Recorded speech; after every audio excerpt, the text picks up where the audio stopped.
এক কান্দার জায়গা, এখনো সময় আছে তোমাদের। সবাই আল্লাহর দরবারে হাত উঠাইয়া কাঁদো, মহান রব্বুল আলামিন আমাদেরকে মাফ করে দেও। আমরা গুনাহগার পাপী, গুনাহ করেছি। আমাদের মতো গুনাহগার পাপী আর জগতে কেউ নাই। আল্লাহ, তোমার হুকুম ঠিক মতো পালন করতে পারি নাই, তাই তোমার গাফফার নামেরও সেলাই, গফুর নামেরও সেলাই, তোমার হাবিবেরও সেলাই দয়া করে মাফ করে দিয়া নিষ্পাপ শিশু হিসাবে কবুল করে নেও।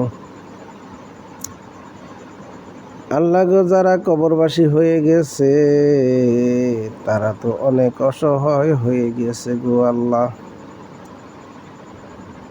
কারণ আপনার ছেলে যদি আমেরিকায় থাকে, এখন যদি ফোন দেন কথা বলতে পারবেন। সিঙ্গাপুর থাকলে কথা বলতে পারবেন। দুনিয়ার ভিতরে পৃথিবীর যেই কোনো জায়গায় থাকুক না কেন কথা বলা সম্ভব, কিন্তু বাড়ির পাশে কবর, সেই কবরে কথা বলা সম্ভব নয়। যার বাবা নাই, যার মা নাই, সে জানে তার জ্বালা। আল্লাহ গো,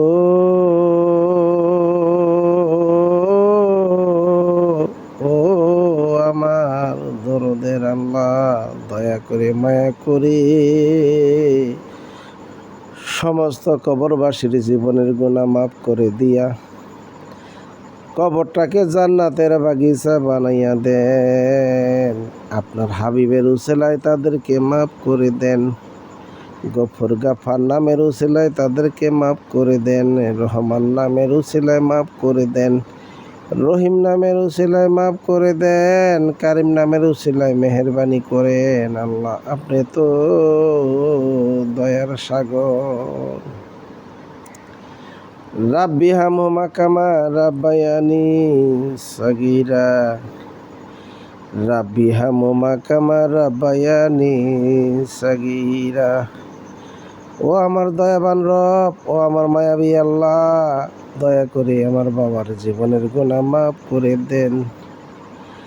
আমার ভাইদের জীবনের গুনাহ মাফ করে দেন। আমার বংশধারীর জীবনের গুনাহ মাফ করে দেন। নানা নানি, আত্মীয় স্বজন, যারা পাড়া প্রতিবেশী, সবার জীবনের গুনাহ মাফ করে দিয়া কবরকে জান্নাতের বাগিচা বানাইয়া দেন। আল্লাহ গো, আমরা গুনাহগার পাপী, আমাদের মতো পাপী আর কেউ নাই। তাই ওলি আল্লাহদের উসিলায় আমাদের জীবনের গুনাহ মাফ করে দিয়ে নিষ্পাপ শিশু হিসাবে কবুল করে নেন। আল্লাহ, মক্কা মদিনা জিয়ারত না করাইয়া কবরে নিয়েন না। আল্লাহ গো, এই দেহটাকে প্রশস্ত করে দাও, এই হৃদয়টাকে প্রশস্ত করে দাও। আল্লাহ, হৃদয়ের ভিতরে হেদায়েতের নূর ঢুকাইয়া দেও, হেদায়েত নসিব করো। আল্লাহ, তুমি রহম করো। আল্লাহ, তুমি দয়া করো। আল্লাহ, তুমি রিজিক বাড়াইয়া দেও। যারা রিজিক সংকটে ভুগছে, রাজ্জাক নামের উসিলায় তাদেরকে রিজিক দিয়ে দেও। আল্লাহ, যারা অসুস্থ আছে তাদেরকে সুস্থ করে দেও। হুয়াল হাইউল কাইয়ুম নামের উসিলায় তাদেরকে সুস্থ করে দেও। আল্লাহ গো, যাদের টাকা পয়সার দরকার তুমি তো জানো, তাদের টাকা পয়সা সদায়, তাদের টাকা পয়সায় বরকত দিয়া দেও, ব্যবসা বাণিজ্য বরকত দিয়া দেও। আল্লাহ, ইয়া হালিম নামের উসিলায় তাদের ব্যবসা বাণিজ্য এবং খেতি খোলার ভিতরে বরকত দিয়ে দেও। আল্লাহ, যাদের টাকা বেশি দরকার তাদেরকে টাকা দিয়া দেও গো আল্লাহ, তাদেরকে টাকা দান করো। ইয়া মালিক, ইয়া মালিক, ইয়া মালিক আল মুলক নামের উসিলায় তাদেরকে অর্থ সম্পদ দান করে দেও।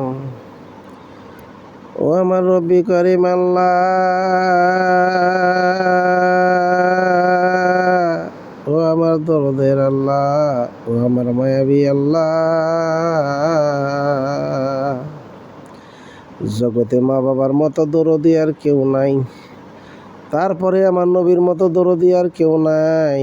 তারপরে আমার শ্রেষ্ঠ হইল আমার আল্লাহ পাক রব্বিল আলামিন। ও আমার দরদের আল্লাহ, ও আমার মায়াবী আল্লাহ, ও আমার রহমান আল্লাহ, ও আমার রহিম আল্লাহ, ও আমার জব্বার আল্লাহ, ও আমার সালাম আল্লাহ। এই সালাম নামের উসিলায় ঘরে ঘরে শান্তি দান করেন গো আল্লাহ, ঘরে ঘরে শান্তি দান করেন। ও আল্লাহ, সবার হৃদয়টাকে প্রশস্ত করে দেও, সবার হৃদয়ে হেদায়েতের নূর ঢুকে দাও, সবার উপরে রহম করো, সবার উপরে দয়া করো, সবার উপরে মায়া করো, সবাইকে হেদায়েত নসিব করো। আল্লাহ, আমার আল্লাহ গো,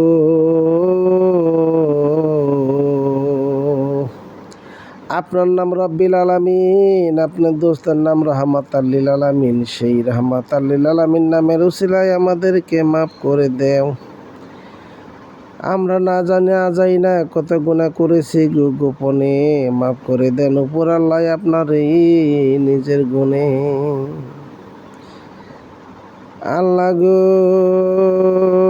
সবার চোখে আমাকে বড় বানাইয়া দেও, আমার চোখে আমাকে ছোট বানাইয়া দেও।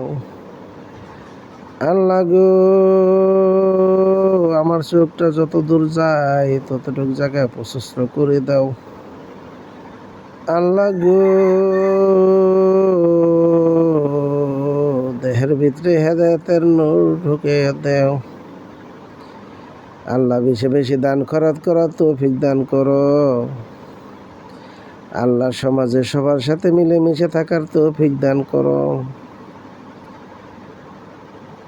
আল্লাহ, মরার সময় মুখে জারি করে দিও লা ইলাহা ইল্লাল্লাহু মুহাম্মাদুর রাসূলুল্লাহ সাল্লাল্লাহু আলাইহি ওয়াসাল্লাম।